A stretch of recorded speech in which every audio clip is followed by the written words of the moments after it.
Hello, listeners, and welcome to part 2 of this mini-series with podcast host Andrew Pledger. To find out more about Andrew and his various podcast ventures, you can follow the links in the episode description. But for now, here is Andrew. You mentioned that your experiences in the IFB, specifically your time at Bob Jones University, was difficult and then made more difficult because of your understanding that you are a gay man. Mm-hmm. And you came into that understanding as you were reaching the age of going to university.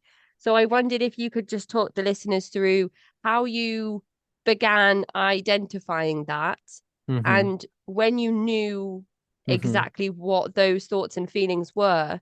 I spoke to my friend Sam Mackay on the show once and I said to him, oh, well, you couldn't have relationships at all, and you certainly were not going to be encouraged to be self-identified as a member of the LGBT community. So how did you know that you were Mm-hmm. gay? And he said he thought he was asexual. He said that he never really had the opportunity to explore sexuality. It was only after he left and began that part of his life that he realized then that he Mm-hmm. was gay. But before that, but he never even thought of anything sexual because there, of course, in the group he was a part of, it was not encouraged. So um I think it's interesting how different people's experiences play out in these groups, but with the IFB specifically, it's a conversation that's really important, Mm-hmm. especially because of places like South Carolina and conversion therapy and really dangerous, abusive, horrific practices that are still taking place right now as we Yeah. have this conversation.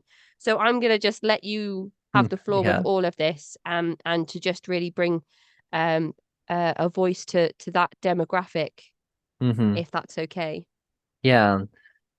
Yeah, I think it took me a lot longer to realize because in the IFB, they have this very narrow and generalized idea of what a gay person is. So from a very young age, I only knew gay people as sodomites. That's what they were called in the IFB, very dehumanizing language. And they were compared to murderers and pedophiles. And so if you were gay, you were basically a pedophile. And so that's what I learned growing up. And and it took me a long time to, I think, to understand sexuality in general because I was never given the talk at all, which isn't really a surprise in these fundamentalist families. There's usually no sex education. Usually the sex education is don't have sex until you get married. And it's always like a heterosexual marriage anyways. So there's very strict confines. It was like, don't, and also you weren't allowed to have sexual thoughts. That was a sin. They called it lust. So they never explicitly talked about masturbating, but that was something that was obviously a no-no. If you can't have any sexual thoughts, then you can't have any sexual kind of pleasure or exploration at all. So it's like once you get married, you're just supposed to automatically access this part of yourself. And it's supposed to be so great and so wonderful because you saved it for your partner and you did it God's way. And I've heard so many horror stories of like wedding nights Oh. Mm-hmm. of being married and out of that environment. But dealing with my sexual orientation, that environment, for the longest time, I was confused about the feelings and like emotions and the sexual urges because I was like, oh, this isn't fitting their narrow definition. So I'm not this thing. I'm like, oh, I'm not a pedophile. I'm not a sexual predator. I don't understand. And for the longest time, I just repressed it. I think, and that's common in these environments. I just repressed it, wanted nothing to do with it. And I think it, and these urges, I think, started around like 12 or 13, but it wasn't until 16 So like 3 years later since experiencing that. But yes, at 16, I think that's when I realized that I was gay. And it was really hard because I was a very homophobic person growing up because that's what I've been taught. So, of course, that turned into internalized homophobia and so much self-hatred. Um, but I realized, I mean, the funny thing is, I realized I was gay at my church's youth conference. Oh, so much What fun. happened? What happened? Yeah, so there was someone that I had met and I become friends with, and I realized I had a crush on this guy, and it was just a terrible place for that to happen as you're like hearing all these horrific sermons that of course they would always cover homosexuality. And at that point, like I was really confused because it was like all these things I repressed were all like starting to come out. And it really turned into self-hatred. And I was also so scared because I had heard my parents say so many hateful things about the queer community. So it's like, for me, I was like, if they find out, they would hate me because they've already told me that they've hated me just from all the things they've said. So if they really knew this would be really awful. And what would people think of me? They'll hate me. They'll think I'm a monster. And it really did make me, because of all those years of indoctrination and like that hatred and demonization of the queer community and those beliefs I had and internalized. And I had that self-hatred for myself. Like I prayed and begged God to cure me because it was homosexuality was seen as a disease that God could heal you from. And so it was something that I prayed and begged God to take away. And I went into a deep, deep depression, which mental health was something I had struggled with in my teen years. Looking back, it was because of, I think, repressing my sexuality, religious trauma, and a lot of developmental trauma from the authoritarian family style and really the teachings in the church. Um, just all these things I think that were going on internally that I didn't know because in the IFB, mental health was seen as a spiritual attack, and even dealing with homosexuality, that was also a spiritual attack that could be prayed away. So depression, anxiety, those things were seen as a sin, and that the root of that issue was you had to pray and ask for forgiveness for that and get, and it's really, it meant, oh, you're not in a right relationship with Jesus. And if you, or you're just sinning, or God's punishing you, or oh, God's testing you. So all these different options of things that's going on. And the IFB, they're very anti-psychology. I remember hearing many sermons of like, oh, don't go to a therapist, don't go to a psychologist, don't go, like, oof, they're so secular, they're influenced by Satan. You don't need that. You just need a Bible and need Jesus. That is all you need. So there was so much shame and blame around that. And even, before that major depressive episode, I had hints of some mild depression that I tried to talk to my mom about, and I had wanted to see a doctor or get on medication. And she was like, "Oh, no, no, no, don't do that. Don't do that. That's terrible. We're not doing that." But so I was denied that health care because of their beliefs. And it was like, "Oh, just read your Bible and pray." And for me, like that self-hatred just got stronger and stronger. And like it actually made, like, I got so depressed that like I stopped eating. And there were times when I did eat, I would throw out my food because of like that disgust of myself. So just all this self-hatred. So like my mind just, it was really weird, and I dig a lot into it in my memoir, which I'm working on now. But like long story short, my mind created a different perception of me in order basically because I hated myself so much, I couldn't stand the thought of living or being me, that my mind created a different perception of myself to kind of just to live until I could actually start dealing with that internalized homophobia and all those years of indoctrination, really. And so for me, like at that point, I believed that God was real, and I specifically believed in the Christian God. So I'm like, okay, like I just gotta pray, I gotta be more dedicated, I gotta do this. This is something that maybe it will change. And it didn't. And it's just when you realize that you're so scared because you're in an environment where you're not safe in your church, you're not safe in your family, and like that was my whole world. And so just learning to repress that and just try to follow the rules and stay in line. And I remember wanting to learn more about sexuality and wanting to understand that. But I didn't even have access to like an internet search engine until I was 17 years old to even explore information. And even when I would buy books, my parents always knew which books I bought. And I remember eventually when I was able to order books through Amazon at like 17, I remember ordering books that was like specifically questioning just fundamentalism in general.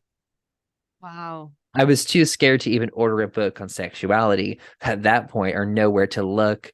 At that point, when I had internet access, I did some exploring on like YouTube and different things like that, like understanding the complexity of sexuality and sexual orientations. But at that point, I was questioning fundamentalism because for me, I think it was obvious that, oh my gosh, these teachings are causing so much harm to me. It's literally making me physically sick. And and the thing is, I interpreted that as the Holy Spirit for a while. Like, this is the Holy Spirit that's convicting me and that's making me sick because this is what I was told was going to Yep. happen. And so this was like God attacking me that I really saw it as of like getting the spirit of homosexuality out of me, I guess you would say. But um eventually though, after the praying and all that, I was like, I've said the sinner's prayer. I'm supposed to be saved and have the hope like and God has to know I'm not choosing this. And I was told that it was a choice, so I don't understand. I was just so confused because I was told it was always a choice. So then I think for me, that was the point that made me realize, oh my gosh, they're not right about this. They're wrong about this. So it's like, what else are they wrong about? And so I think that was kind of like imagining like the house of cards, like Yeah. pulling the card at the bottom and it all comes tumbling down because I'm like, okay, like let's challenge the authority of fundamentalism. And so I ordered Marlene Winnell's Leaving the Fold at 17 years old. And there was another book on just the dangers of fundamentalism in general. And I remember getting it in the mail. And my dad asked me, he's like, oh, what did you order? I'm like, oh, some books. And I tried to walk away and just leave it at that. And he's like, what books did you order? And just, he was very, I could just tell how passive aggressive he was being because he knew I was hiding this from him. And I was like, oh yeah, I just ordered some books on fundamentalism. And he was like, what do you like? What about fundamentalism? And I was like, oh, I just had some questions and I think there are some harmful things in fundamentalism. And I got some books that are talk about that. And he's like, and this is what he said. He was like, are the people who wrote these books, are they fundamentalist Christians or are they in the IFB? I said no. And he's like, people who are not like us or a part of our belief system, they cannot interpret the Bible correctly. They do not have the Holy Spirit. So it was the whole like dispensing of existence thing and Lipton's criteria. So they didn't matter. They weren't credible. They weren't a part of our group. They were the outside. It didn't matter what they said.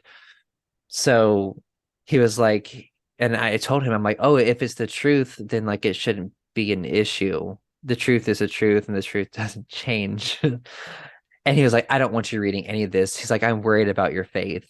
And what he meant was he was really worried about his faith. He was worried about the questions that I would ask. He was worried about the things I would find. And again, that information control going on. And so he took the books from me. He said I could not read them and he hid them. And so I I eventually found the books where he hid them once he was gone at work. And it was really scary for me to read it. It caused a lot of anxiety because doubting or questioning was a sin in that environment. It was seen as a rebellion against God. And so, as I'm reading this book on fundamentalism, I'm just having so much anxiety, but I'm like, knowing that I need to free myself from this. It was very painful. And looking back, it's just so insane the control and the indoctrination that it had. Um, and I remember reading the book and about extremism and this us versus them mindset and the dehumanization of people who are different. Those are some of the things that really stood out to me, and how so much evil is justified in these fundamentalist religions when it goes too far. And just also how a fundamentalist ideology is dangerous to the human brain in general. I was like, oh my God. So it was really hard to do that. And for me, like, I didn't read the book all at once because it was too much to process. It was bits and pieces along the way because I felt I was sinning.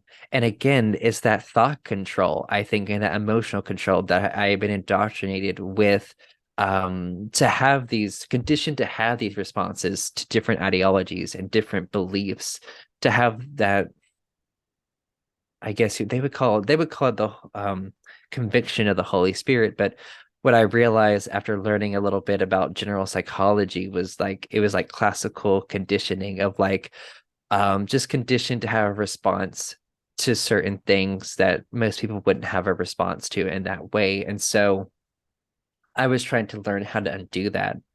And so for me, realizing, oh my gosh, this is harmful, and then puts you in the situation of like, oh my gosh, I'm dependent on this system. I'm in this Yeah. system.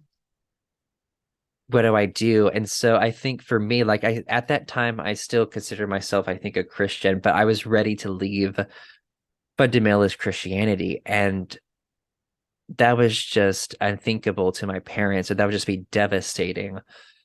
And again, I was dependent on them, so I couldn't say that. But I had, I was bearing the effects of that. And looking back, I was like, oh my gosh, I can see the effects back then, but you're indoctrinated to never question the system. You're always the problem. It's never the system. It's never the leaders. It's never the teachings. It's you. So for me at that point, it's this bit of like such extreme anger that I had and just hatred just for all the years of indoctrination and all that had been done to me. But I couldn't express that. And that was something in that environment, like emotional repression is just so common. And so for me, um, my first kind of outlet to get into this like outside world, which is ironically, I started working at Chick-fil-A when I was 17. And that was acceptable to my parents because they saw them as this very conservative Christian organization and that only Christians work there. So they weren't scared about that. But I was surprised to see that there were a lot of Christians who didn't work there. And the Christians who did work there, their ideology was a lot different from what I grew up in, and was very surprised of how liberal and like open-minded. And so, yeah, so at 17, at that point, Chick-fil-A was an excuse for me to no longer be involved with the church. Of course, they're closed on Sundays, so I still had to go to church on Sundays, but that was an excuse for me to no longer be involved in my youth group, which I was heavily involved with. That started in like my teen years. They had their own, they call it was so cringy. They called it cross training. And oh, I know it's so cringe. Oh, and it was kind of like it was like Masters Club, but you wouldn't get badges. It was just that continuing of indoctrination because master's club, I think you were done by that by like sixth grade, I think, sixth or seventh grade. So then when you got to the teen group, they then had that program, and it's literally you getting points, gathering up points to eventually then be eligible to go on this missions trip or fun trip that you would go on. So I know I'm digressing a little bit, but like there you would get points for daily Bible reading, for going to church. And my youth pastor also had a CD collection of all these IFB pastors across the United States that he had these sermons, and we would listen to those for extra points if we listened to that outside of church. And you would rack up and like you would have this sheet of all these points of all these things you did, like, oh, I did my devotions, I prayed, oh, I went to teen soul winning, which soul winning was another, oh, that's a whole other thing. um so you would go to your leader, they would sign it, and you would get these points every week that we racked up, and that was the continuing indoctrination. But Mm. in that, it was so uncomfortable, as especially by 17, I'm like, I don't, at that point, I was like, I'm a Christian, but I don't want to be involved with this environment anymore. It's harmful to my mental health. So working at Chick-fil-A was a way that I got out of that and began to really learn to be open about my sexuality. And I think like the last straw for me before I got to Chick-fil-A was I had become involved with a different youth group that was different from my church, because I was tired of how I was ignored and really treated and was overlooked. And so I just wanted that real community, because I'm like, oh, like in my mind, I'm like, maybe it's just this IFB church. Maybe if I try another one, it would be different. And it really wasn't. And I ended up basically getting outed at a different church.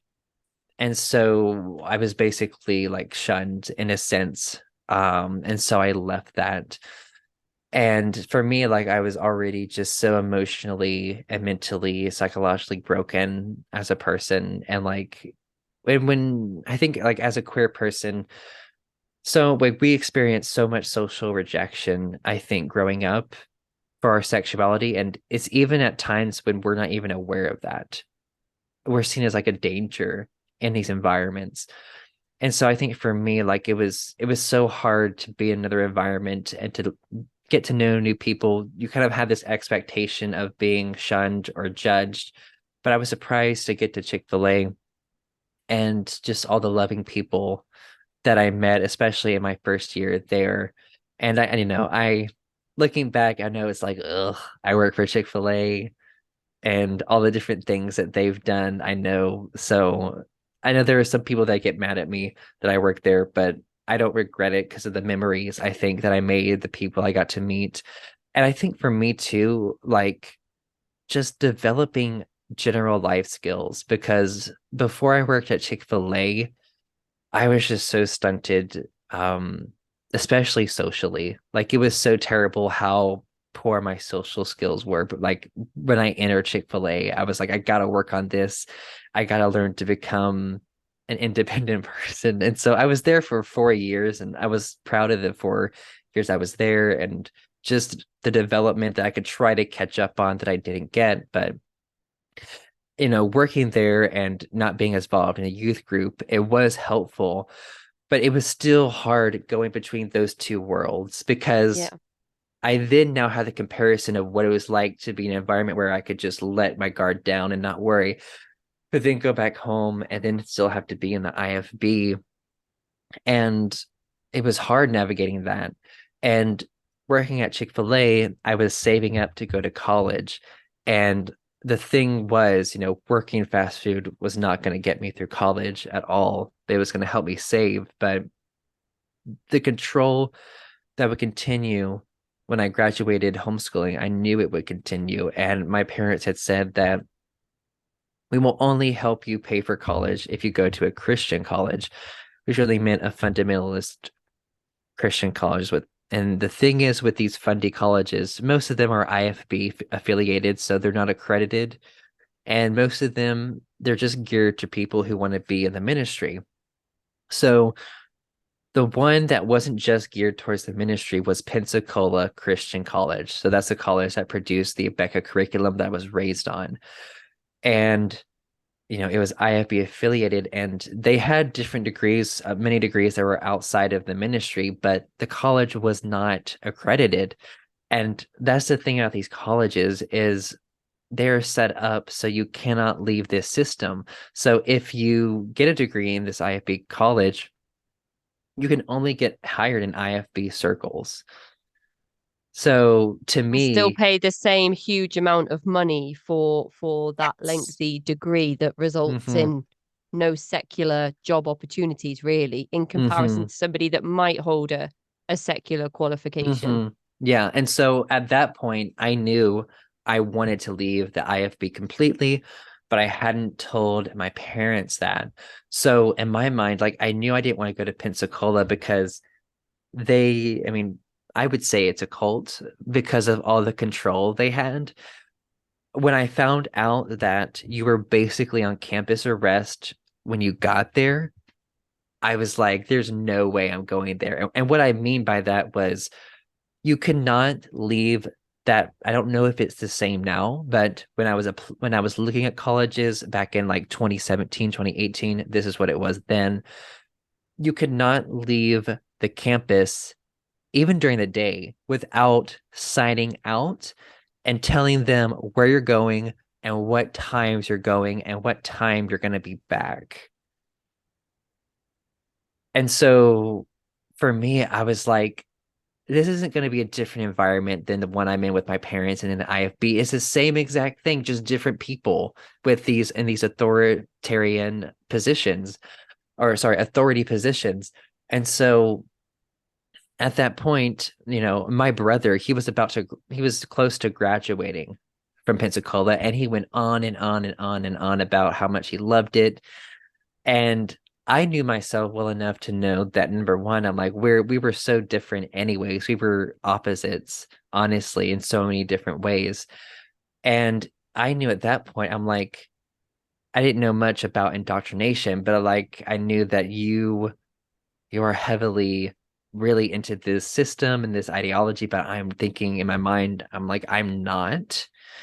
Yeah, yeah. And If he really loves it, it might be a good environment for him, but particularly, but perhaps not for yourself. You're thinking, oh yeah, gosh, and I then don't like the things that you like, or I mm, don't see things the way you do. So, oh, if it's, I imagine if you're a preacher boy, it's a mhm. uh flourishing environment for you. Yes.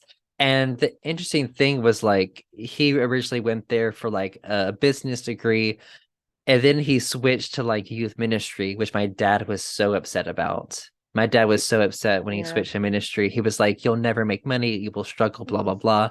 He's like, "I've been through this already in my life. I don't want you to make the same mistakes I did." And so he then switched back to business. And I think he switched to ministry because of peer pressure, I think. Yeah, I was And wondering. when you're surrounded by people who are like, oh, like this is our purpose. There's nothing else better to do, doing this for the glory of God, blah, blah, blah. So he switched back to business. And it's funny because he's now a youth pastor in an IFB church in West Virginia. So he ended up being in the ministry. And he's also a Christian school teacher in an IFB school. So he's heavily indoctrinated into that system. And so for me, I was like, okay, well, I'm gonna have to go to a fundy college, but I because and that's the thing that is so annoying to me. People will be like, "Oh my gosh, you're gay and you went to a Christian college. That's your fault. That's on you. You knew what you were Oh getting no. yourself Oh. into." And it kills me. And ugh. And so what people don't understand is that gay people or queer people in this environment were put in a double bind. We either stay in the high control environment we grew up in, or we go to a fundy college. So like either option is pretty terrible.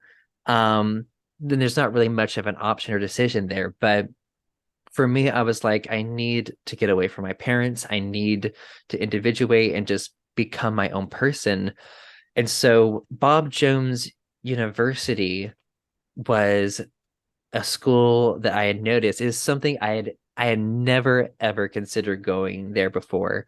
I had heard about they also had a very or still have a very big homeschool curriculum also, um, which my mom did not use. She used a backup, but I looked into it, and when I saw that they were regionally accredited in the US, so like their degree was actually meant something and I could get hired in like secular institutions, I was like, Andrew, I'm like, okay, like, can we do 4 years of this and Oh get gosh. a legitimate degree? Because, and Bob Jones, they're very strict, but they weren't as strict as Pensacola. So that was another thing that was nice. I was like, okay.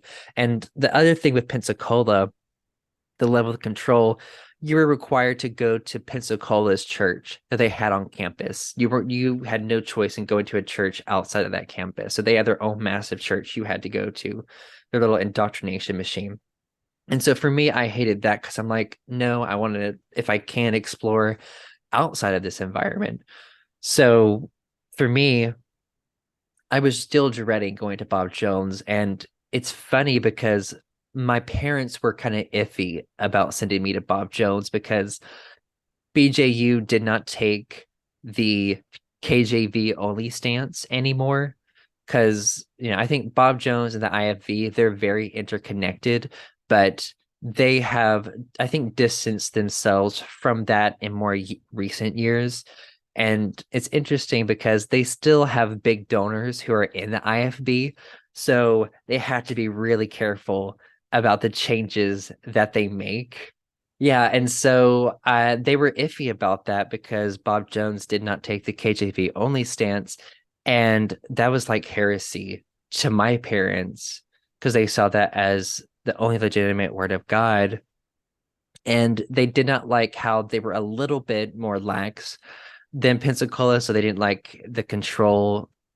I They mean, didn't put you in prison. yeah, basically. And also Bob Jones, oh my God, like it was really expensive. When I started going there, it was around like I think $22,000. Now it's like $32,000 to go there. Like each year I would be there, they would raise the tuition like $2,000, and it was really tough. But for me, I was still dreading to go there. And something that was also so upsetting was when I started going there in 2018, they allowed women to wear pants for the first time to class in 2018, Bob Jones. Like, that's insane. That's And just before like lockdown almost. yes, and so my mom was upset about that because she had to believe that God wanted women to wear skirts and dresses. And my mom tried to hide, I think she hid that fact from her mother because she was so afraid of my Nana finding out that my Christian college let women wear pants. And my mom also had so much anxiety, also from the church that I grew up in, Gospel Light, about telling people that I was going to Bob Jones because Gospel Light did not promote Bob Jones as one of the schools they encouraged students to go to. It was usually they promoted Hiles Anderson, like West Coast, Crown College, all these IFB ministry colleges that weren't accredited. They didn't, and they promoted Pensacola, but they did not promote Bob Jones because I think when Bob Jones took or removed the KJV only stance, that kind of that was it. And I think that pushed away a lot of parents from sending their kids to that school, especially if they're in the IFB. It's like that's heresy. And another thing I don't think I Mm. had gotten to talk about earlier, but my parents, they had very, very extreme beliefs. I was taught that interracial marriage was a sin growing up. I was told you need to marry someone of your own race. We're not, God doesn't want us to mix races. And even my own mother had said, usually mixed raced babies are just ugly. That's Oh just my not how it's gosh. supposed to be. And at that point, I'm thinking in my mind, I'm like, I am gay. So this Yeah. is not gonna. oof, like I can't like they're freaking out about interracial heterosexual marriage, and then here I am gay, like, ugh, I'm like, okay, like this is not going to work. And I did, and even like still indoctrinated into that. I remember hearing that and thinking, that is so terrible. Like, and they would use God to justify their beliefs. They wouldn't take accountability for their beliefs. It was like, oh, but God, religion, religion, or whatever. And like even my own dad, I had heard him justify slavery growing up because it's in the Bible. So just so people know the context of how extreme they were. And that's the thing about these fundamentalists is some of them might seem really, really nice on the outside, but on the inside and behind closed doors, you would be really surprised about the extreme beliefs that these people have. And so I remember my mom being upset that about Bob Jones. They Bob Jones University banned interracial dating until 2000. And then they lifted the ban in 2000 because of George W. Bush. He was there and it put a spotlight on the school. And when people realized that they banned interracial dating, they were like, why the fuck is George W. Bush promoting this school or is even on campus? And that forced Bob Jones University to be like, oh, we misinterpreted the Bible. We used to claim this as God's truth, but we're so sorry now. It's not our bad. We change that now. And so I remember my mom being upset about them lifting that. And I remember her talking to her mother. She was like, "Can you believe they lifted that ban?"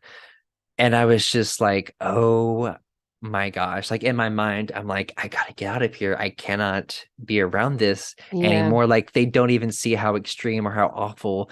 And that's the thing. When you surround yourself with people who only think like you just reinforce each other's Yeah. beliefs.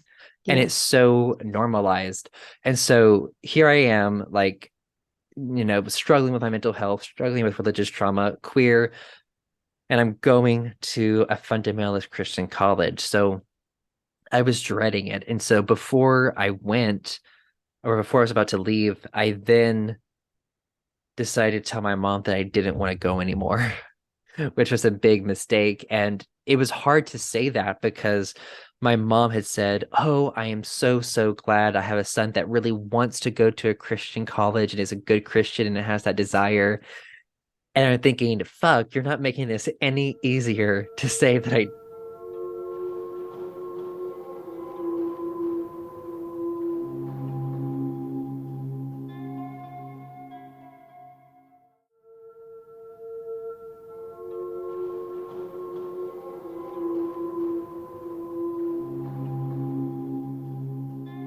It sounds absolutely physically and psychologically exhausting to be part of a group like this because the the the mental triathlon that you've been through personally with all of these layers of complex, difficult personal things that you have going on, it sounds like your mum's probably just exhausted or just as exhausted, worrying about what everybody else thinks about her and how she looks and how your family looks. And have to imagine that if your world is as big as your church group and community, then when they lift a ban or when a preacher passes away or when there's a scandal within the church, it's the biggest news in the world. It's like front page news headlines, everything's blown up, everyone's talking about it, everyone you know is involved. And I imagine that when your world is that small, those things are like a huge deal. And I imagine that each individual in that environment could be experiencing their own exhaustive thing, whether it be how do I look to others? How am I going to tell my family about my sexuality? Or how am I going to tell my parents that I don't want to be in the IFB anymore? Mm-hmm, Um, it just, yeah, you must have just been absolutely worn out by the time mm-hmm, you eventually ended up going to uni after all of this. Yeah. And so basically, it was like I think a month or two before going to Bob Jones for my freshman year, which was in 2018.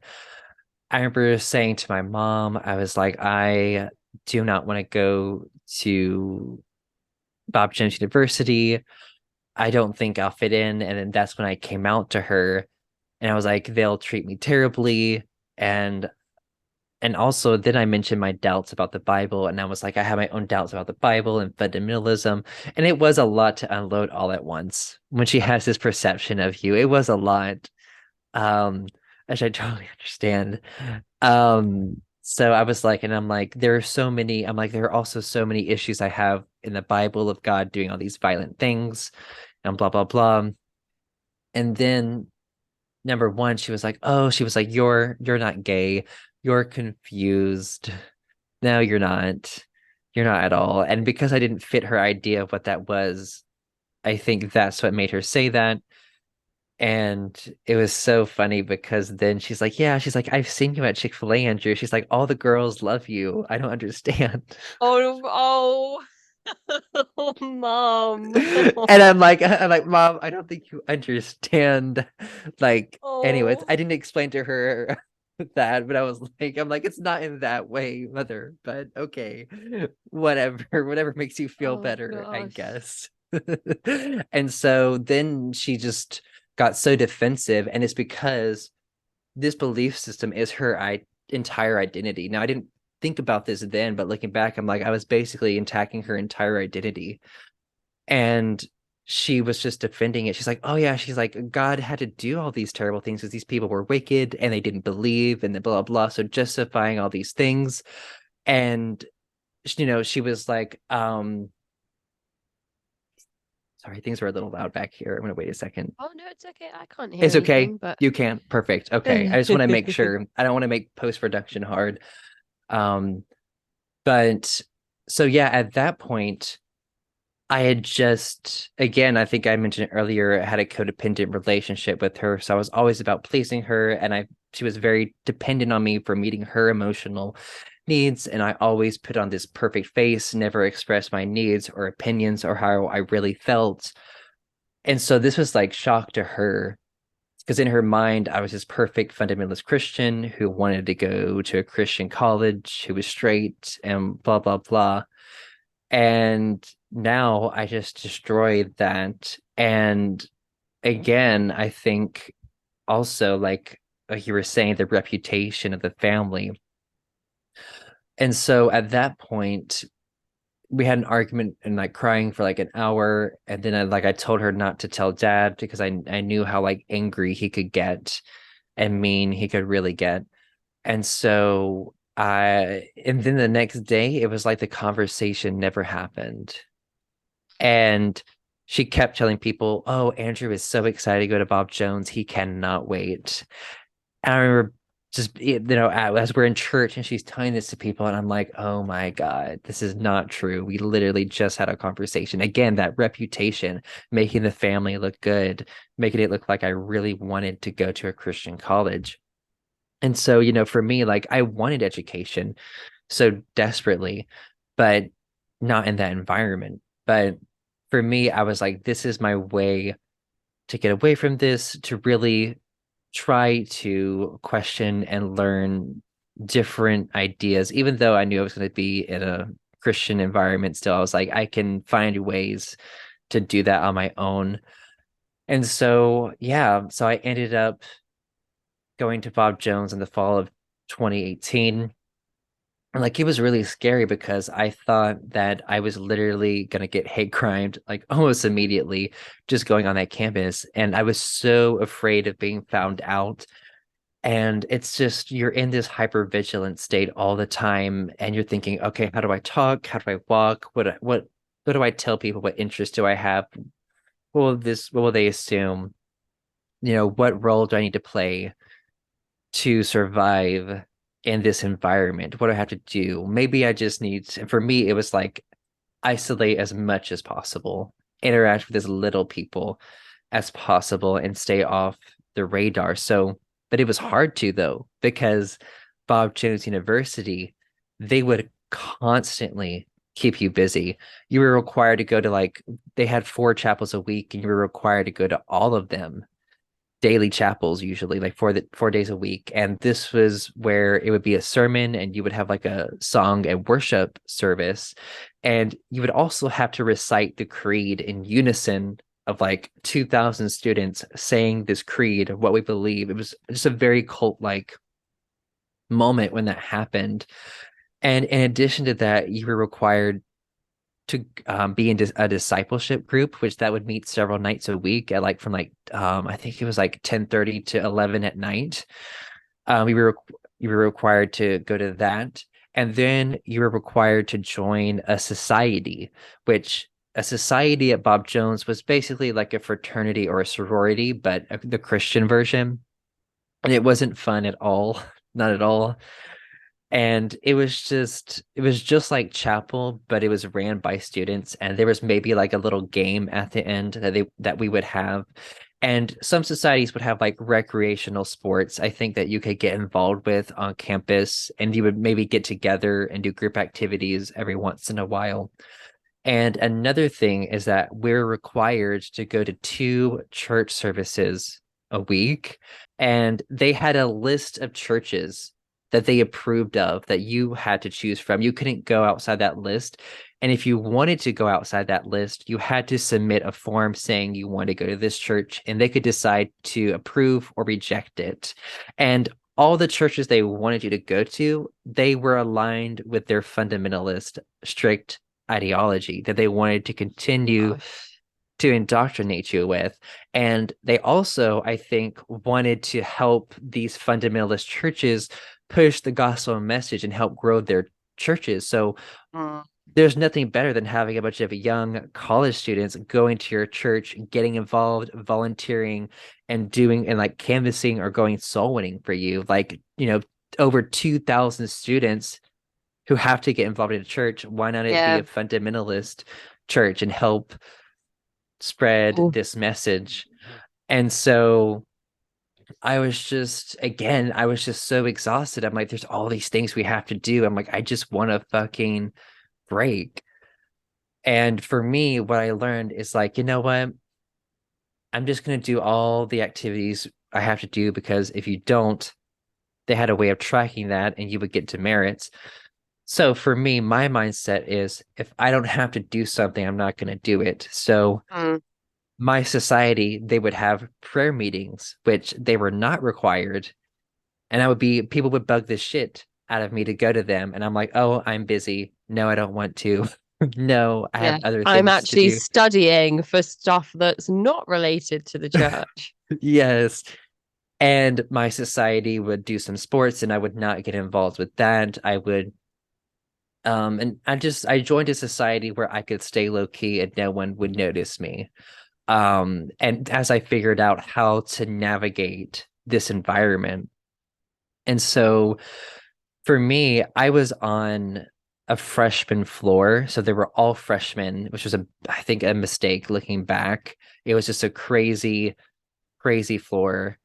And and here's another thing that is so controlling of Bob Jones. If you came to the school and you were an out of state student, you were required, and if you were the ages between 18 and 22, you were required to be a dorm student and live on campus. You Ooh. were not allowed to live off campus. And so, and they wanted that because they wanted to monitor you, because Mm. when you went and lived in the dorms, there were several discipleship groups on each floor. Every group had a leader who would then, of course, be a person that would report to higher leadership if they saw people breaking the rules, or if maybe people said something that was inappropriate or maybe didn't align with the ideology, or that would be called like, oh, like a spiritual concern or something like that in air quotes. And then on each dorm floor, you would have a residence assistant. And then in each Oh dorm, you my would, goodness. yeah, and each dorm, you would have a dorm supervisor. So how the hierarchy worked in the dorm soup was at the very top.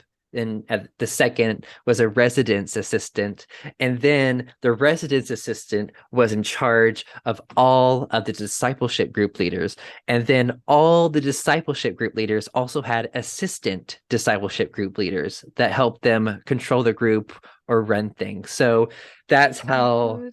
the hierarchy just worked out just in the dorms. Oh, I can't breathe. Oh my goodness.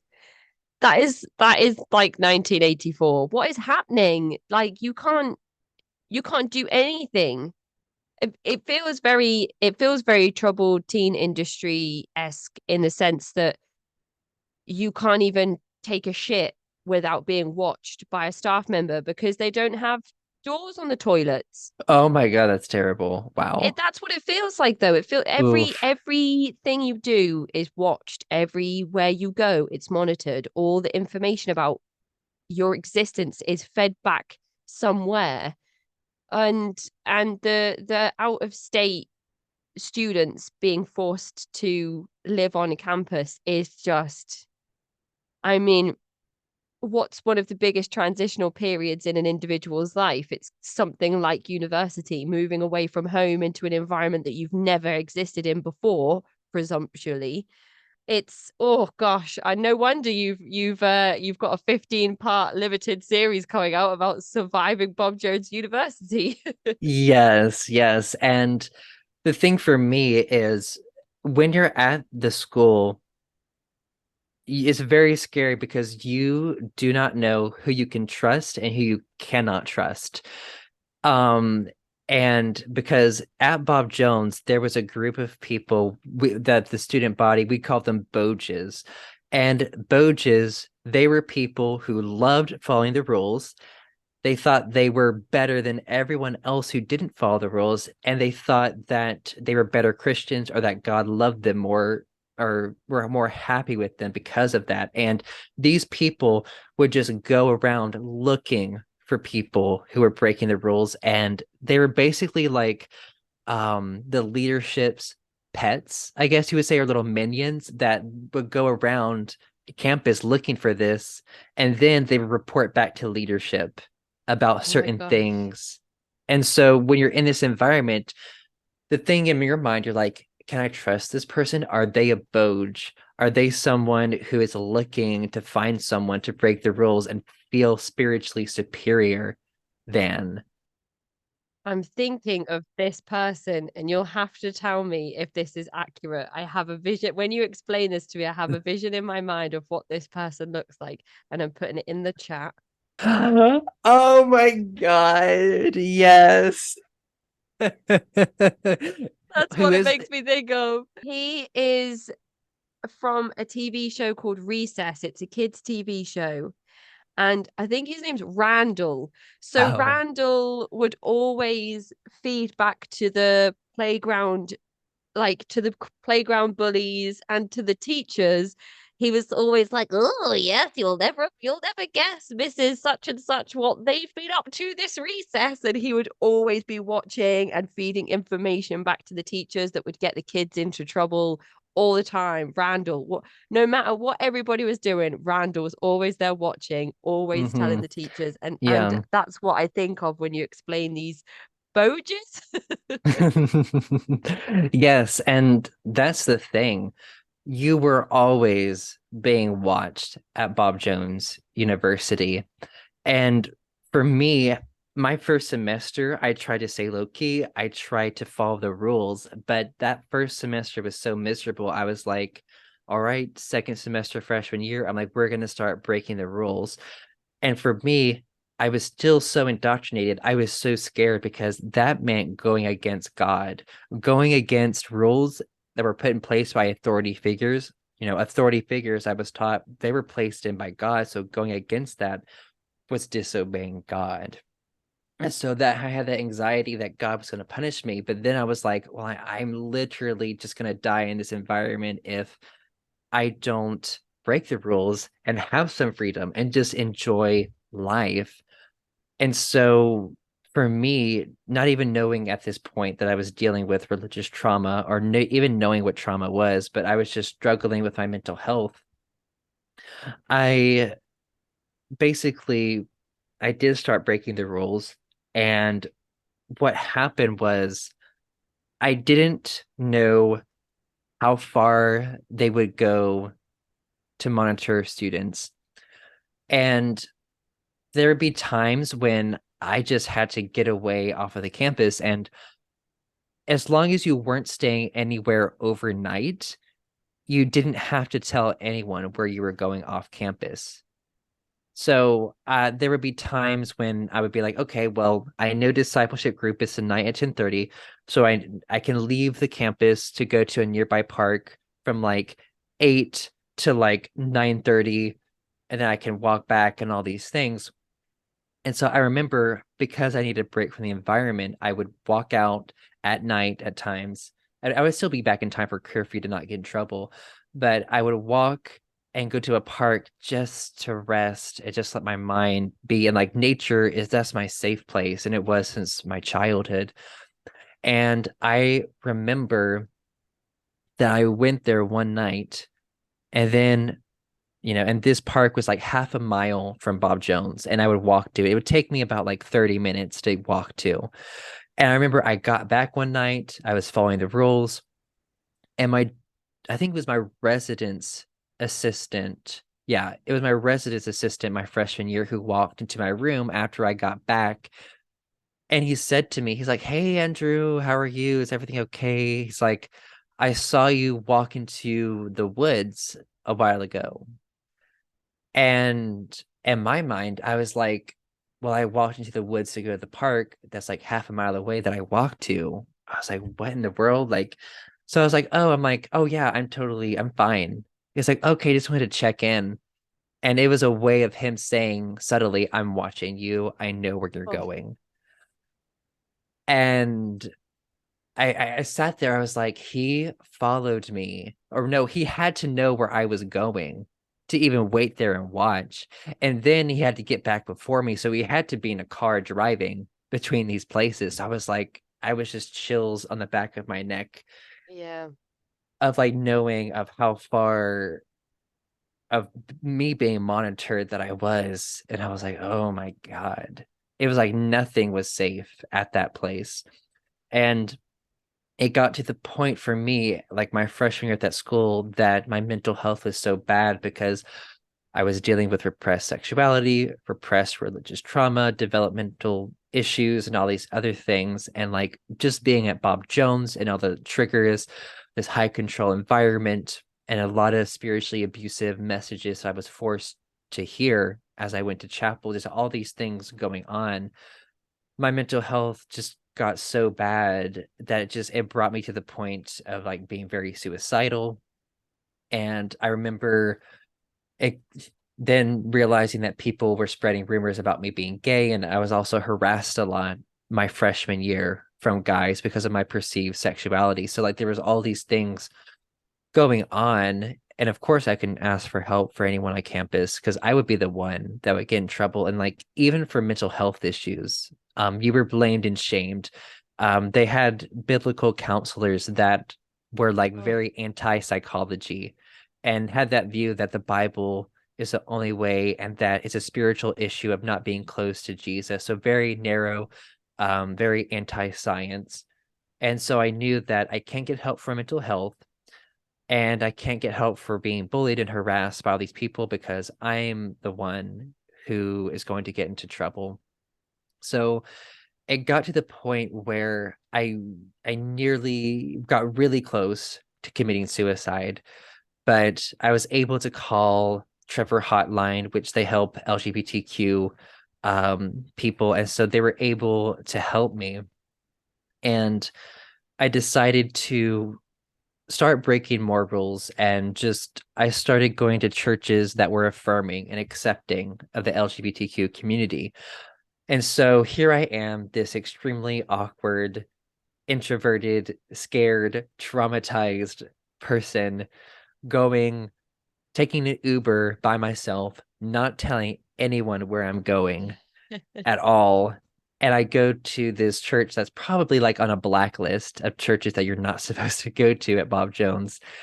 And I go there and I'm like, I have no idea what's what I'm going to find here, but I'm like, I knew deep down, like, I need community because after I had that moment of nearly taking my life, and then I called Trevor hotline, it was me, I think, for the first time claiming my autonomy.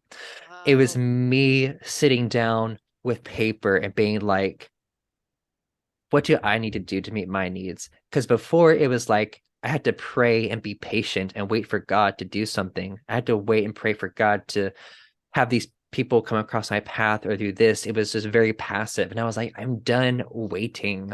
Like, Yeah. I don't care. So for me, I was like, what do I need? And the first thing I wrote down was community. And I was like, how do I find this? And I was like, well, I can't really find this at Bob Jones. It's not really safe. And I'm like, I have to explore on the outside. And so that's why I was like, okay, we're on the outside. Okay, well, we need to find affirming churches, places you are safe, and people will not like report you to Bob Jones University. And so I found this church in Greenville. I was affirming. I found it, and I'm like, you know what? I'm like, we are taking an Uber. We're going here. We'll see what resources they have. And so that's what I did. I broke that rule of going to a different church, and I for the first time recognized what I need, and I sought to find that.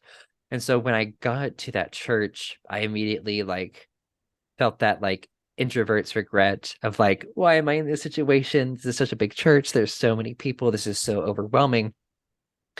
And I was there. I felt awkward. I shook hands with a couple of people. I met some people, but I was like, I don't. Part of me was like, oh, why'd you do this? You don't fit in. You don't belong anywhere. And eventually, I heard the pastor announce that they were having a visitors' luncheon after the service. And I was like, oh, well, that's perfect. I'm a visitor. Let me go find other people who don't fit in and who are new. And I ended up meeting this woman and her daughter, and I kind of got to tell them about my situation. I'm like, I'm at Bob Jones, I'm gay, I'm experiencing like this bullying and all this harassment, and I'm just looking for a community. And I came here in an Uber, and like, I can't do this every week, but I'm glad I could come today. And they told me, and they said, they're like, oh, they're like, we live right across the street from Bob Jones University. They're like, you can literally walk to our house. And they told me how to get to their house. And like, once I got to know them more, and they invited me over to their house, and I went to church with them every week, the mother and the daughter, and I got to know them more. And it felt strange to me because they were going to church, but they did not they didn't believe that Jesus was God. They loved his example, and they didn't believe in hell. They didn't believe in the gospel. They just loved Jesus' example of loving and caring for other people, and they wanted to model that. Yeah. And that was weird to me because I'm like, oh my gosh, like these people aren't saved. They're people, I've been told that these kinds of people go to hell and that they're awful and wicked, but it was that moment of cognitive dissonance of like, these people aren't behaving like what I was taught. And it's actually, these are the nicest, kindest people I've ever met, and they don't align or believe what my parents believe or what the IFB believes.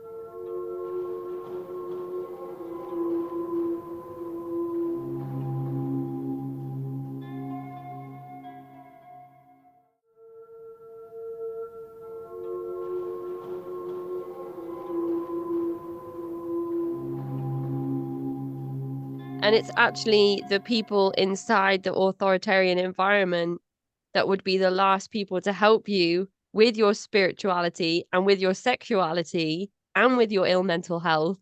But these people on the outside that are going to hell are the people that are like, hey, do you know what? Just come hang out. That's cool. I Hmm. love that. That's the best Yeah. story. And so as I got to know them more as the year went on, and I was really sad to leave my freshman year and go back to the IFB and back to my parents in the summer. And I was still hesitant about going back to Bob Jones because he was so miserable. But because I had that safe space, I'm like, okay, I'm going back. And there's nothing here in the IFB and back at home. So thankfully at Bob Jones, I was my sophomore year, I was able to find a few people I could trust and start to open up to and form friendships, which was really like it took me a year, which in that environment is understandable because you just can't trust anyone. So once that Yeah. happened, I started opening up more and making friends. And it was still a terrible environment, but when you have people on the inside with you, going through it with you, it makes it a lot more um durable, I guess you would say, or being able to endure that. And as it went on, like I just eventually I still kept in contact with them. And at that point, I decided that I wasn't going to church anymore. And that was another rule that I broke, not going to Yeah, church at just pulling all. out all the rebel stops, pulling them all out now. Like, why not stop there? Let's just keep going. How many other things can we do that are really going to upset your mum, especially, I imagine? Yeah. And so my parents thought I went to church those 3.5 years I was there, and I did not. And the reason I was able to get away with this was number one, it was an honor system. You would fill out a form each week that you had to submit to Bob Jones telling them where you went. Now, how they kind of enforced the rule was every Sunday morning at a certain time, they would clear out the dorms. There would be room checks, and you had to be out of the dorm by a certain time. So there had been times when I had slept in my freshman year and I hear them opening the doors and closing the doors as it's getting closer and closer and closer. And I remember waking up and hearing the doors opening and closing next to me. And I was like, I'm like, they're checking the dorm rooms. I'm like, if they catch me in here, I'm going to get in so much trouble because you can only be in there if you were sick and you told them ahead of time. And I had not done that. So I was on the top bunk and I just quickly pushed out my mattress a little bit and I slid in between the bunk and the wall, kind of stuck there. And I'm covered with my blanket and I hear them come in and I just hold my breath and they come in, they look around, they leave, and I'm like, and I like outbreathe and I get out from between the bunk and the I can wall. just imagine them coming over and pulling your sheet back, and you're just stuck there, like, "Oh, hi. I must have slept in." Oh, it's so ridiculous. And so there would be times when I did finally start skipping church, I would literally hide in the closet behind my hamper as I heard them come in. And there would be times where I would leave campus dressed like I'm ready to go to church, but I would really have like shorts and a t-shirt underneath my church clothes, and I would be walking to that nearby park I would go to. And so that would be how I would skip church. And then I would lie every week and tell them that I was going to this approved church. Um, and as it went on, like there were rules that I broke, like being in a car with the opposite gender, which is really dumb. Um, and I'm trying to think, like for me, like I didn't, there were normal human things I just eventually learned to not think about anymore. Like I listened to secular music, I watched TV shows that were above PG, which I don't think PG shows really, not, there's not many left anymore, but I just didn't care. And it was just so crazy to me. Also, the other links they would go to monitor your Christian life. I remember they would hand out a Christian evaluation form every semester, and you were given this form, and it would be like a list of things to be like, oh, do you go to church? Do you have a relationship with Jesus Christ? How has your attitude been lately? Have you been following the rules? Or maybe like things like that. And you're expected to meet with like either your discipleship group leader or a church member or some kind of like mentor or something. And it was interesting because it was never required. They were like, yeah, they're like, you're not required to fill this out. It is highly encouraged. And the annoying thing is they would still check up on you about it. Your discipleship group leader would be like, oh, have you filled out the form yet? And have you met with someone? Because the discipleship group leaders, they love that like, oh, that power, Mm. that spiritual Randall. superiority. Oh, Randall. Yes. And so I remember just lying, be like, "Yep, I filled it out. I talked with someone about it." But it was funny because when I was given the form and that my residence assistant left the room, I would crumble it up and happily throw it in the trash can because I did not care. I thought it was just so controlling and it was none of their business, quite honestly, I thought. So I threw it away. And it was just ridiculous, all the control that they had. And so flash forward through going through that environment, um, also like trying to hide my sexuality. And it was nice that like I moved to a different dorm my sophomore year, and I was away from the people who had harassed me my freshman year, and like no one knew who I was. And so I continued to stay very, very low key as much as I could, at least. And it was, it was just, ugh, like you mentioned earlier, it's so exhausting to do that. And so it was my sophomore year that the COVID-19 pandemic started. I remember like January of that year hearing about the virus, and I remember being like, oh, well, I don't think that's going to get to the US because I think Yeah, same, our same. I thought, oh, our leaders, they're smart enough to know to stop the flights and to close the borders. No, no, they did not take the precautions at all. Trump did a shit ass job with that. But anyways, I'm not As gonna go. per his MO. Yes. And so now, as we're hearing news about this virus going around the country, I remember, I think it was in early March. Was it 2021? Wasn't it? Yeah, about March 2021, right? Well, I 20, or started the wait. podcast in April, May time of 2020. Oh, maybe it is And 2020. yeah, my firstborn was a few months old and they were born December 2019. So Okay, gotcha. Okay, so yeah. mm, So I'm trying to think in college here. So like my freshman year was wait, 2018, 2019. Sophomore year 2019 to 20. Oh yeah, so it was 2020, early 2020. And it was crazy to me hearing about the restaurants that were shutting it down across the country. And I remember calling my parents and I'm like, there's this virus or this pandemic that they're talking about, and I'm really scared. And I'm like, do you think they're gonna shut down the school? And at the school, we definitely had the QAnon MAGA people there. mm, And already on my social media of different MAGA people I'd been following that just happened to be Bob Jones people, they then just started spreading all these conspiracy theories. And like there's this dumb movie or something that people were sharing, the pandemic, I think is what it was. I remember being shared around, and there was all these people I had to block because I'm like, I don't like, this is so dumb. Like, I do not, nope, I am not. And I was shocked at some of the people that were buying into all these conspiracy things that I thought were very smart, logical people. And so, that was happening. And the thing that's tough about that was Bob Jones did shut down. And so then I was cut off from that family that I had met that I'd been keeping up with because they were one of them was very high, they're very immune compromised, so they were very high risk. And so I was then here I am locked in a house with my IFB family, really not much different from my childhood, honestly.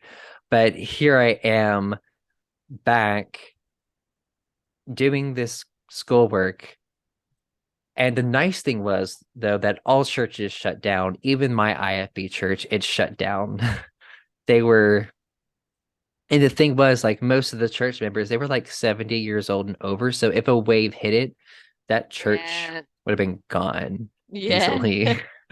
Oh gosh. Even if congregants didn't fully believe that that was something that would happen, Hmm. that the virus itself was potentially deadly for Hmm. Yeah. vulnerable demographics. Oh my goodness. Yeah. Hmm. Yeah. And so, and the pandemic was very scary to me because it really triggered that rapture anxiety, that end Yeah. times anxiety, because they had always talked about like there will be war, there will be famines, there will be diseases that will happen. And of course, like those are things that have always happened throughout human history, but they try to make it as if it's like somehow fulfilling a prophecy, or if it's a sign of like Jesus is coming back soon and is going to take those who believe. So it was, even though at that point I don't think I really believed in that anymore, there was still that trauma associated with that, that it was just so anxiety inducing. And so here I am, I'm stuck at home with my fundy family. I'm now still continuing to do college online.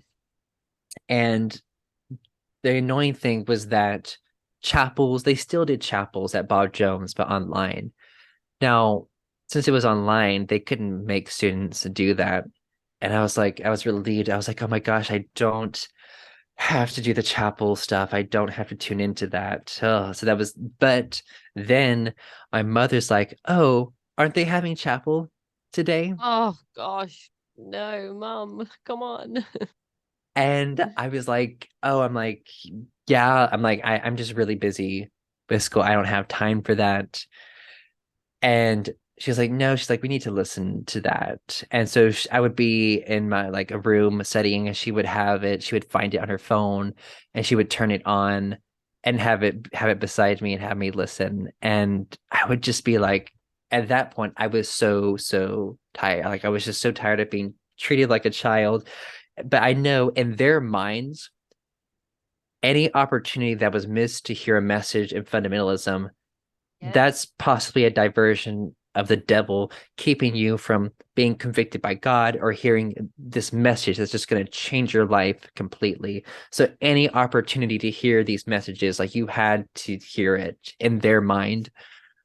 And for me, I just didn't care. And even like there was a time when I went back home in the summers, and I was like, I just mentally, I just said to my parents, I cannot go to church. I am so depressed because I continued to struggle with my mental health.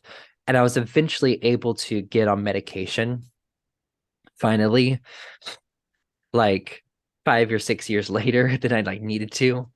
But I finally got on medication, and then my dad was like, all right, he's like, I will let you don't have, I won't make you go to church, in a sense, like I'm not going to assert my authority over this, but he's like, you're required to listen to 2 IFB sermons to make up for missing 2 church services. Oh, it's not any better though, is it? That doesn't, I don't, No.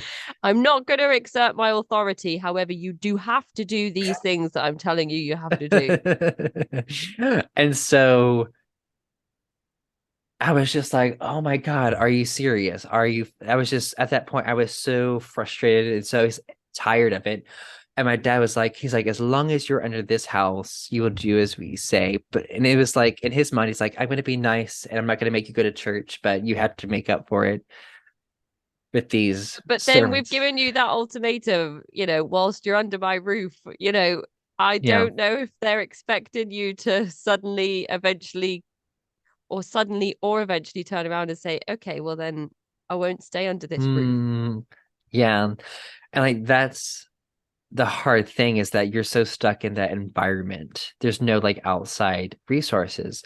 And so that's why I was glad at Bob Jones to start exploring outside of that and find those resources. So as I continued on my journey at Bob Jones, I again continued struggling with my mental health. I remember like my junior year, which I think that started in the fall of 2020, just going to Bob Jones, having depression and being on meds, just trying to keep it together and just trying to function.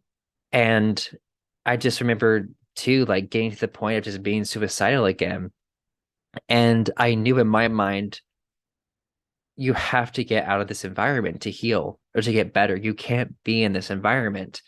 And at that point, that summer, I discovered religious trauma and what it meant. And it just totally clicked for me. And I just cried my eyes out of like joy of like finding out that, oh my gosh, this is what is going on. all these years of indoctrination and all these years of abuse in this environment, this is religious trauma. So from then on, at that point, I had slowly been questioning and slowly deconstructing. But after Mhm. that point, I was like full steam ahead of like, I am going to deconvert from Christianity. And it was scary to me because at that point, I knew that there was no turning back. And this was something that was talked about in the IFB of like people who leave. It's called, I think they call it like the point of no return or something like that. It was a point where you left and there's no way you could ever be saved again or ever go to heaven. And that was scary to me because I knew I'm like, there is no going back. There's no way I will ever believe any of that again. Yeah. And as I questioned the literal interpretation, as I questioned the inerrancy of the Bible and exploring mythology and seeing how it's been repeated through the Bible and different things, it kind of destroyed the authority of the Bible and of these leaders and these lies that they were telling me that they have been taught to believe is truth. And so that really helps me. But the indoctrination, like it was like coming off of drugs, honestly. That's like the emotional withdrawals of like I remember being like, okay, like I have to break this habit of daily devotions and this habit of daily prayer because I want a different life. And it was hard. Like that emotional high that I got from that. I didn't realize how much of a high I got from it until I tried to stop doing it. It was awful. But it did get to the point where those lows were gone, as I guess you would say, recalibrated and readjusted. And it was just like a mental mind fuck, I guess you would say. And learning about religious trauma and like spiritual abuse, understanding like and realizing that you had been like psychologically raped your entire life. Like that's what I Mm. realized about that. And I was like, oh my God. And just the anger, the bitterness, and all the emotions. And so eventually, because of my bad mental health and being suicidal, long story short, I ended up meeting with a leader at Bob Jones because I called my mom being really upset and suicidal. And I ended up meeting with this guy who was trained in biblical counseling, which I was not happy with. And I came out to him. Like I was so sick of it. I didn't care if I was kicked out. So I came out to him and I'm like, I've experienced all this harm from this environment. And I told him all the horrible things I experienced from people and being shunned and being mistreated and just being in this abusive environment. And after him knowing that I've been suicidal or I am suicidal this day, he's like, after all of that, he's like, oh, I see how you've been paying for your sin. And so really victim blaming and blaming me for all these things that have happened and saying I was paying for my sin. And it was just like a stab in the heart. And that was like the last straw, I think, for me, because I knew that he was interpreting my experiences through his own extreme fundamentalist lens, and he had to make it fit his ideology. And so to do that, they just blame you and shame you and just say, oh, wow, that's your sin. And it didn't blame the people who had harmed me, the teachings I've been exposed to, or the way I was treated. And at that point, he then was like, well, he's like, it sounds like you're not a Christian from what you're telling me now that you're done with it. So I can't help you. I can't meet with you anymore. So this person who knows I'm mentally struggling and is suicidal then says, oh, well, you're not a Christian. I can't meet with you anymore. And that's what biblical counselors are taught. They can't meet with people who don't believe what they believe. And so at that point, um, I was like, oh, whatever. And so even though that was a terrible experience, just to talk about those things and get it out, it was a relief. And then to know that, okay, this high level staff member knows I'm gay and I'm not getting expelled for it. He doesn't care. And I think it's because like I hadn't broken those rules. I was never in a relation. Well, actually, I was, but no one knew that. But that's a whole other story. But he never had knowledge of that past I guess you would say, relationship or whatever. And since I had never gotten in trouble at that point at that school, and there were no complaints of me. He he didn't kick me out or didn't give me demerits or anything. He just let it be. Um, and like I think he did want to do like discipleship if I ever considered myself a Christian again. And that was something that did actually happen the next semester, which is in the spring of 2021. And I'm saying this in air quotes. I had a reconversion experience. It wasn't spiritual, it was emotional. Um, I basically was love bombed, and that's what really got me back and like recommitted or readjusted. But and here's the awful thing about these fundamentalist environments. They're so fear-based and they'll spread fear, fear, fear, shame, shame, shame. And there will be every once in a while, out of nowhere, there will be this just really loving and wonderful sermon that just catches you off guard. And when you're so used to just being beat down, beat down, beat down, and then you're brought up again, it's just so euphoric, I think, in a sense. That is the end of part 2 of this mini-series with podcast host Andrew Pledger. To find out more about Andrew and his work, you can follow the links in the episode description. To get in touch with me, you can find me at cultvaultpodcast@gmail.com or follow me on Twitter and Instagram at cultvaultpod. I'm your speaker Casey, host of the Cult Vault podcast.